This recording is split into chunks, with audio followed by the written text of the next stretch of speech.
Você está no canal Eu Estudo a Lição com o pastor Samuel Camilo.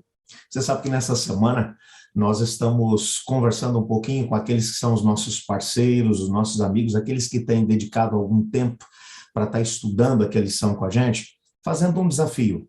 É claro que você assistindo o conteúdo que a gente tem preparado aqui para você, isso nos traz grande alegria, claro que sim. Mas nós queríamos que você fosse mais do que um espectador. Nós gostaríamos que você fosse nosso parceiro. Tantas têm sido as histórias que têm chegado até nós, de pessoas que têm sido alcançadas através das sementes do Evangelho, que têm sido espalhadas por algumas pessoas que estão junto conosco, entre as quase 17 mil pessoas que estão inscritas aqui no nosso canal, que têm simplesmente feito uma coisa simples. Quando o vídeo fica à disposição, eles vão lá, pegam o link e compartilham o link com os seus contatos. Quantas têm sido as pessoas que têm tido a sua vida transformada por causa disso? Decisões tão bonitas têm sido feitas por pessoas que têm sido abençoadas dessa maneira. Então eu queria que você fosse mais que um espectador, queria que você fosse nosso parceiro, compartilhando a semente do Evangelho. Sendo assim, você não seria só alguém inscrito num canal, mas você faria parte do ministério Eu Estudo a Lição com o pastor Samuel Camilo. Ok? Muito obrigado por estar junto conosco. Hoje é sexta-feira, dia 29 de outubro. Estamos encerrando o estudo dessa semana, que foi sobre os estrangeiros no meio de vocês. E faremos isso com um estudo adicional desse tema. E há um texto aqui, ou pelo menos dois textos que vão aparecer aqui hoje, que eu gostaria de compartilhar com vocês. O primeiro deles é de Amós, no capítulo 5, nós vamos aqui ler a partir do verso 10, que diz assim: como vocês odeiam juízes honestos, que detestam os que dizem a verdade, oprimem os pobres e roubam seu trigo com impostos injustos. Por isso, ainda que construam belas casas de pedra, jamais morarão nela. Ainda que plantem videiras verdejantes, jamais beberão o vinho delas. Pois eu sei que seus atos de rebeldia são muitos, e seus pecados são grandes. Afligem o justo, aceitando suborno, e não fazem justiça ao pobre nos tribunais. Esse texto é um texto realmente interessante. O outro que eu queria ler com vocês é de Isaías, no capítulo 3. Deixa eu achar aqui. Isaías, capítulo 3. Vamos ler o verso 14, que diz assim, Isaías 3:14. O Senhor se apresenta para pronunciar julgamento sobre as autoridades do povo e seus governantes. Vocês acabaram com Israel, minha videira. O que roubaram dos pobres agora enche as suas casas. Como ousam esmagar meu povo e esfregar o rosto dos pobres no pó? Quem exige uma resposta é o soberano, o Senhor dos exércitos.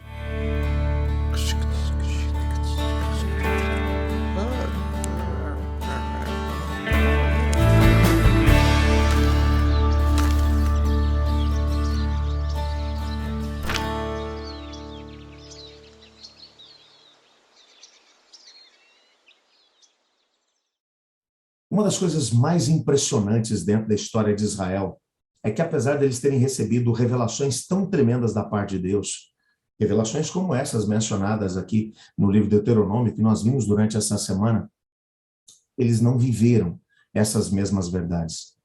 Nem mesmo nos tempos prósperos de Davi e Salomão, em que a nação tinha grandes riquezas, em que a maior parte das pessoas estava bem em termos financeiros, eles deixaram de respeitar os órfãos, as viúvas e os estrangeiros.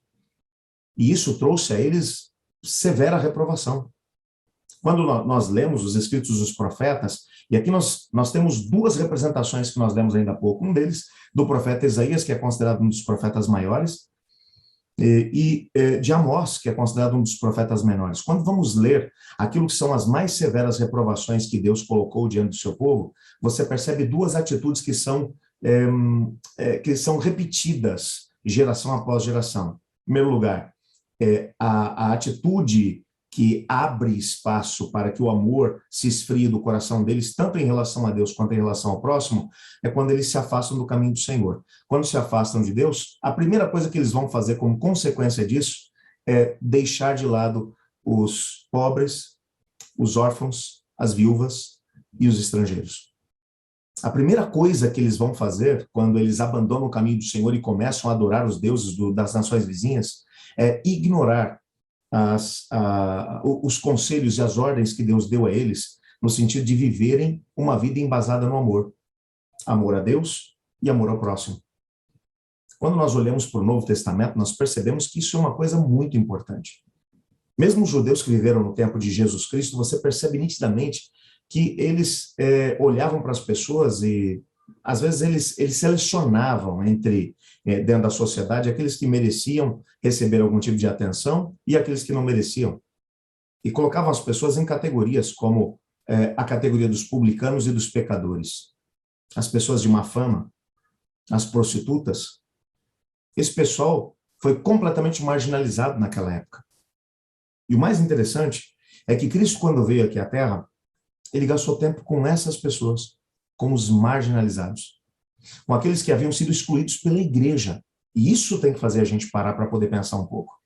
Porque às vezes nós pegamos algumas doutrinas, algumas regras que devem ser aplicadas dentro do contexto da igreja, como, por exemplo, no nosso guia de estudos, no auxiliar, na última parte do nosso auxiliar, vem aqui algumas perguntas que tem que fazer com que a gente pare para poder pensar.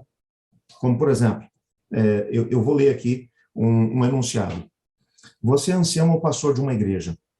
Uma jovem da sua igreja teve um filho após um caso extraconjugal. Vários anos depois, ela vai se casar, agora com outra pessoa, e pede para você realizar a cerimônia de casamento dentro da igreja. As duas pessoas são adventistas. Mas essa moça teve uma história, teve um passado. A comunidade comenta, porque às vezes o povo de Deus tem um dom de língua comprida. Gostam de falar mal da vida dos outros, gostam de comentar os erros que os outros tiveram. Porque quando a gente comenta sobre o erro dos outros, a gente acaba se sentindo, eu não sou tão pecador assim, eu até que não estou tão mal diante de Deus. Como é que você lidaria com um caso como esse? Sabe, aqui o que o comentarista está tentando colocar para a gente não é se nós vamos levar em consideração os princípios da palavra de Deus, ou se não vamos levar em consideração esses princípios, se nós vamos obedecer ou desobedecer a palavra de Deus. Não é isso que está sendo levado em consideração. Como é que nós vamos tratar as pessoas que erraram e que agora estão precisando de amor e compaixão? Nós vamos tratar a pessoa no presente com base nos erros que ela cometeu no passado? Veja, isso tem que fazer com que a gente pense. São situações realmente difíceis. Eu sei que, na prática, quando uma comunidade sofre com uma determinada situação, quando você para poder pensar de forma prática, se você pensar numa situação como essa acontecendo dentro de uma comunidade, talvez um lar destruído, os efeitos que isso acabou gerando dentro da comunidade, mas como é que se lida com aquele que agora é o pecador? Com aquele que está buscando consertar as coisas? Outra questão que é colocada são todas questões para a gente refletir sobre elas. Quais são as motivações que orientam as suas escolhas políticas? Você escolhe seu partido político com base em uma agenda nacionalista, interesses egoístas, ou tendo em vista a justiça social e o cuidado para com os pobres, as viúvas e os órfãos? Você leva em conta a defesa de ideologias culturais da sociedade em geral ou os princípios bíblicos? Isso tem que fazer a gente parar para poder pensar um pouco. Às vezes, algumas pessoas falam assim, política e religião não tem que se misturar. Não tem mesmo. Mas eu sou cristão enquanto estou cultuando a Deus e, ao mesmo tempo, quando eu vou para uma urna para poder depositar ali meu voto. Eu estou endossando uma pessoa para poder dirigir, às vezes, um determinado segmento da nossa sociedade e vai colocar em prática uma determinada plataforma de governo. O que realmente importa para mim? Será que os princípios bíblicos, o cuidado com os mais fragilizados da sociedade, será que isso é uma prioridade na nossa vida? E com isso, irmãos, por favor, eu não estou aqui dizendo que a gente tem que valorizar os partidos de direita, de esquerda ou de centro. Não.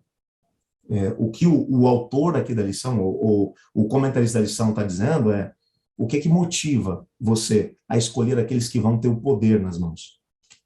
Uma outra pergunta que é colocada aqui para fazer a gente pensar. Um mendigo bêbado pede-lhe algum dinheiro, porque diz que está com fome e que não come há muitos dias. Como você reage? Mesmo sem ter garantia de que ele não usará o dinheiro para poder comprar comida. Quem garante que ele não vai pegar o dinheiro e vai comprar bebida? O que você faria diante disso? Você ignoraria e diria para a sua consciência: esse indivíduo vai usar esse dinheiro para poder alimentar o seu vício? Mas ele faz mais uma pergunta. Não seria melhor você separar um tempo de qualidade para alimentar o necessitado e ajudá-lo a encontrar uma solução que fosse duradoura? Se você não vai dar o dinheiro, você não poderia pegar esse indivíduo, quem sabe, e levá-lo até algum lugar e oferecer para ele uma refeição. E quem sabe, no meio desse processo, entender as razões que o levaram para aquela situação, quem sabe ajudá-lo a sair dela. São situações para fazer a gente pensar. Atenção a isso. Uma última pergunta que vai aparecer aqui ainda. O que você diria a alguém da sua comunidade de fé que lhe diz que não gosta de você, mas por causa de Deus se obriga a amá-lo? Como você reagiria? Que tipo de sentimento passaria pelo seu coração?